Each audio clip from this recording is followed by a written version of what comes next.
आज की इस क्लास में हमारा टॉपिक होगा ज्योमेट्रिक प्रोग्रेशन यानी कि जीपी, और जिसको हिंदी में कहते हैं गुणोत्तर श्रेणी।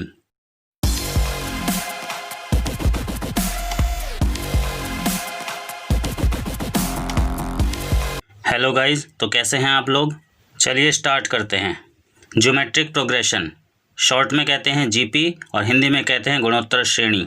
सबसे पहले बात करेंगे standard form of a GP. किसी भी जीपी का जो जनरल फॉर्म होता है वो ये होता है a r square a r cube a r power 4 and so on up to infinite. कहने का मतलब ये हुआ कि किसी भी जीपी की फर्स्ट टर्म को ए से शो किया जाता है और उसके कॉमन रेशो को आर से शो किया जाता है। ठीक है, आर जो होता है वो कॉमन रेशो होता है जो कि किसी भी दो कॉन्जिक्यूटिव टर्म्स के बीच का रेशो होता है। देखिए, कॉमन रेशो को कैलकुलेट करने के लिए चाहे तो आप सेकंड टर्म को डिवाइड करेंगे फर्स्ट टर्म से, या फिर आप डिवाइड कर सकते हैं थर्ड टर्म को सेकंड टर्म से, या फिर आप डिवाइड कर सकते हैं फोर्थ टर्म को थर्ड टर्म से। ठीक है, इन शॉर्ट आप ये कह सकते हैं कि कॉमन रेशो आर के लिए जो फॉर्मूला होता है वो आपका ये होता है A2/A1, या जैसे मैंने आपको बताया A3/A2 या फिर A4/A3। बिकॉज अगर कोई भी दी गई सीक्वेंस जीपी है तो उसके किन्हीं भी दो कॉन्जिक्यूटिव टर्म्स का जो रेशो होगा वो हर जगह सेम ही होगा। अब बात कर लेते हैं, देखिए जीपी के कुछ एग्जांपल्स की। तो मैं आपके लिए यहाँ पर कुछ एग्जांपल्स लिखता हूँ, आप देखिएगा कि जीपी के एग्जांपल्स किस टाइप के होते हैं। जैसे मैंने यहाँ पर लिखा 2, 4, 8, 16, 32 and so on up to infinite. तो आप यहाँ देख पा रहे हैं कि फर्स्ट टर्म है इसका 2 और कॉमन रेशो आप कैलकुलेट करेंगे 4/2 विल बी इक्वल टू 2। आप यहाँ से कैलकुलेट कीजिए 8/4 विल बी इक्वल टू 2।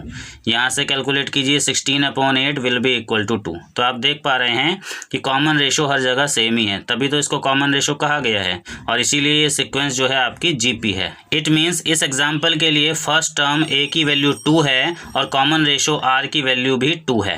देखते हैं second example 27, 9, 3, 1, 1/3 and so on. अब आप इस एग्जाम्पल को देखिए, तो इसका जो फर्स्ट टर्म है वो है आपका 27, और आप जब इसके लिए कॉमन रेशो कैलकुलेट करेंगे 9/27 तो कैंसिल होकर आपका आ जाएगा 1/3। यहाँ से कैलकुलेट करेंगे 3/9 तो वो भी आएगा 1/3। यहाँ से कैलकुलेट कीजिए 1/3, यहाँ से कैलकुलेट कीजिए 1/3। कहने का मतलब ये हुआ कि सेकेंड एग्जाम्पल के लिए फर्स्ट टर्म जो स्मॉल ए होता है उसकी वैल्यू है 27 and common ratio small r की वैल्यू है आपकी 1/3। चलिए मैं आपके लिए एक एग्जांपल और लेता हूं, जैसे ये है 3, 3 एंड सो ऑन। इस एग्जांपल को देखकर आप बताइए आपको क्या लगता है कि क्या ये सीक्वेंस जीपी है भी या नहीं। तो आप कहेंगे शायद नहीं है, बट ये ध्यान से देखिए ये भी जीपी है। आपसे पूछा जाए कि फर्स्ट टर्म कितना है तो आप बताएंगे इसका फर्स्ट टर्म है 3, और कॉमन रेशो आपसे पूछा जाए तो कॉमन रेशो है इसके लिए 1। चलिए आगे चलते हैं। नेक्स्ट हेडिंग है हमारा general term of a GP. किसी भी जीपी की जनरल टर्म यानी कि nth टर्म हम कैसे कैलकुलेट करते हैं। तो आप यहाँ देख रहे हैं स्टैंडर्ड फॉर्म मैंने लिखा हुआ है जीपी का, इट मीन्स जनरल टर्म है ये जीपी का, और हमें अब nth टर्म के लिए जनरल एक्सप्रेशन यहाँ पर लिखना है। तो क्या होगा जनरल एक्सप्रेशन, मैं आपको लिख कर बता देता हूँ। ये होता है, देखिए an equals to a into r to the power n-1।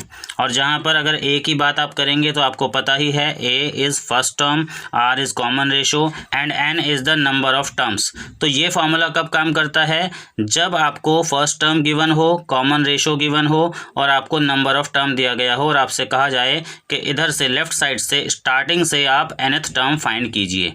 लेकिन एक और फॉर्मूला मैं आपको बताने वाला हूँ, जब आपसे कहा जाएगा कि एंड से यानी कि लास्ट से nth टर्म फाइंड कीजिए, तो उसके लिए आप क्या करेंगे।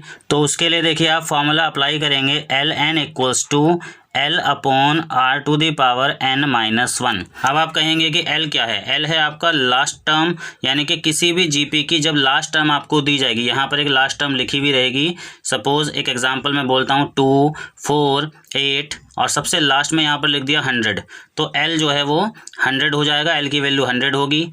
आर आपका वही रहेगा जो पहले से था, आर की वैल्यू सपोज 2 है, जो एग्जांपल मैंने अभी आपको बताया। और आपसे कहा जा रहा है कि एंड से यानी कि लास्ट से आप उस जीपी का 12th टर्म फाइंड कीजिए, तो एन की वैल्यू आपकी 12 हो जाएगी। ठीक है, नेक्स्ट हेडिंग है हमारा sum of n terms of a GP. किसी भी जीपी की एन टर्म्स का सम हमें फाइंड करना हो तो हम कैसे करेंगे। ये गिवन जीपी है, एन टर्म्स के सम के लिए हमारे पास फॉर्मूला होता है S n equals to a into r पर n minus 1 upon r minus 1। ये आपका है सम ऑफ एन टर्म्स के लिए फॉर्मूला। बट ये फॉर्मूला आप तब यूज़ करेंगे व्हेन आर ग्रेटर देन 1। लेकिन अगर आपका कॉमन रेशो लेस देन 1 हो तो इस फॉर्मूले को आप ऐसे भी लिख कर यूज़ कर सकते हैं, a into 1 minus r to the power n upon 1 minus r. वैसे देखा जाए तो इन दोनों फार्मूलाज में कोई भी डिफरेंस नहीं है। आप देख लीजिए, ऊपर और नीचे न्यूमरेटर और डिनोमिनेटर दोनों जगह से माइनस को कॉमन लिया गया है और कैंसिल किया गया है। तो देखा जाए तो एग्जैक्टली सेम ही हैं, बट थोड़ा कैलकुलेशन आपकी ईजी हो जाती है और आप जल्दी से सिंपलेस्ट फॉर्म तक पहुँच जाते हैं। चलिए आगे बढ़ते हैं। इन केस आपसे कहा जाए कि किसी भी जीपी की इनफाइनाइट टर्म्स तक का सम फाइंड कीजिए, सम ऑफ एन इनफाइनाइट जीपी। कोई जीपी है और आपको ये नहीं बताया जा रहा कि 10 टर्म्स का सम फाइंड करना है या 120 टर्म्स का सम फाइंड करना है, बल्कि आपको ये बोला जा रहा है कि आपको इस जीपी का सम जो फाइंड करना है वो एन टर्म्स तक नहीं बल्कि इनफाइनाइट टर्म्स तक करना है, एस इन्फिनिटिव। तो एस इन्फिनिटिव के लिए आप क्या फार्मूला यूज़ करते हैं मैं आपको बता दूं, ए अपॉन 1 माइनस आर। देखिए इस फार्मूला में आप कहीं भी देख लीजिए n को यूज़ नहीं किया गया है क्योंकि यहाँ n का कोई रोल है ही नहीं। यहाँ पर जो सारा रोल है फर्स्ट टर्म और कॉमन रेशो का है और इस फार्मूला को यूज़ करके आप सम ऑफ इनफाइनाइट टर्म्स कैलकुलेट कर सकते हैं फॉर अ जीपी। बट यहाँ पर जो ध्यान देने वाली बात है, जो रेस्ट्रिक्शन है इस फार्मूले पर, वो ये है कि आपको यहाँ पर जो जीपी दी जाती है इनफाइनाइट जीपी, उसका जो कॉमन रेशो होता है वो आपका लेस देन 1 ही होना चाहिए। ज्योमेट्रिक प्रोग्रेशन में हमारा नेक्स्ट टॉपिक होगा ज्योमेट्रिक मीन, या इसको हम कहते हैं शॉर्ट में जीएम, और इसका जो सिंबल होता है, नोटेशन होती है, कैपिटल जी होती है। फॉर्मूला है G equals to under root a b, यानी कि कोई भी दो नंबर्स आपको दिए जाते हैं ए एंड बी, तो उन दोनों का ज्योमेट्रिक मीन आप ऐसे कैलकुलेट करते हैं अंडर रूट ए बी। आपको याद होगा जब आप अरिथमेटिक मीन फाइंड करते हैं किन्हीं भी दो नंबर्स का, तो उसका फॉर्मूला होता है ए प्लस बी अपॉन 2। तो यहाँ ज्योमेट्रिक मीन का अब आप फॉर्मूला याद कर लीजिए, G equals to under root a B.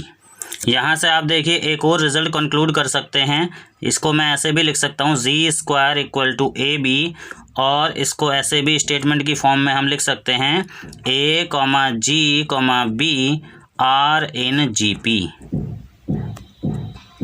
Okay, अब देखिए ये जो कंक्लूजन हमने यहाँ पर निकाला है, इसी से मैं एक नोट पॉइंट आपको बताने वाला हूँ, और वो नोट पॉइंट आपका ये है। देखिए, if any 3 numbers a comma b and c are in G P then b square equal to a c. जैसे अभी हमने लिखा था a comma G comma b are in G P, और वहाँ हमारा फॉर्मूला बना हुआ था G square equal to a b. तो उसी की तर्ज पर देखिए हमने ये एक्सप्रेशन यहाँ तैयार किया है, और अब आप इस एक्सप्रेशन को एज अ कंडीशन कहीं भी यूज़ कर सकते हैं। जब कभी आपको बोला जाए कि कोई भी 3 गिवन नंबर्स आपके जीपी में हैं, जीपी बना रहे हैं, तो आप उन तीनों कॉन्जिक्यूटिव नंबर्स पर इस तरह से ये कंडीशन अप्लाई कर सकते हैं। ओके, मैं आपको दोबारा लिखकर समझा देता हूँ। जैसे कोई भी 3 नंबर्स हैं आपके पी क्यू आर, और अगर वो जीपी में हैं, तो आप कैसे लिख सकते हैं, कंडीशन कैसे अप्लाई कर सकते हैं, q square equal to p r. ये आपकी कंडीशन इस तरह से अप्लाई हो सकती है। अब क्लास के एंड में मैं एक और ट्रिक आपको बताने वाला हूँ। कई बार आपने फेस किया होगा जीपी के जब आप क्वेश्चन करते हैं तो आपको कुछ क्वेश्चन इस टाइप के मिलते हैं, जैसे वहाँ पर आपको बोला जाता है find the 3 numbers in GP such that, और आपको कुछ कंडीशन दे दी जाती है, या आपको बोला जाता है find the 4 numbers in GP such that, और आपको साथ में कंडीशंस मिलती हैं। बोला जाता है find the 5 numbers in GP such that, और साथ में कुछ कंडीशंस मिल जाती हैं। उन कंडीशंस को अप्लाई करके आप इक्वेशन बनाने लगते हैं, या फिर आप उन 3 नंबर्स को एक्स वाई जेड सपोज करते हैं। बट अगर आप उस तरह के क्वेश्चन में एक्स वाई जेड को यूज करेंगे, अननोन वेरिएबल्स आप लेंगे, तो वहां पर आपको क्वेश्चंस करते करते ही काफ़ी टाइम लग जाएगा और क्वेश्चन का सोल्यूशन काफ़ी लेंथी हो जाएगा। तो मैं आपको ट्रिक बताने वाला हूं, selection of terms in GP. GP में आपको कभी भी 3 4 या 5 रिक्वायर्ड नंबर्स की ज़रूरत पड़ती है तो आप उनके लिए जो सपोजिशन करेंगे, जो सिलेक्शन करेंगे, वो आप ये करेंगे। सपोज़ आपको किसी क्वेश्चन में 3 रिक्वायर्ड नंबर्स फाइंड करने हैं, 3 अननोन नंबर्स हैं जिसके बारे में आपको कंडीशन दी गई है, तो आप उनको हमेशा यही सपोज़ कीजिएगा A/R, A एंड AR, ना कि XYZ आप सपोज़ करेंगे। ठीक है, आपको 4 नंबर सपोज़ करने हैं तो आप ये सिलेक्शन लेंगे A/R3, A/R, AR, AR3। अगर आपको 5 नंबर्स GP में सेलेक्ट करने हैं तो आप ये सेलेक्ट करेंगे A/R², A/R, A, AR and AR²। I hope guys कि आज का ये टॉपिक ज्योमेट्रिक प्रोग्रेशन आपको अच्छे से समझ में आ गया होगा।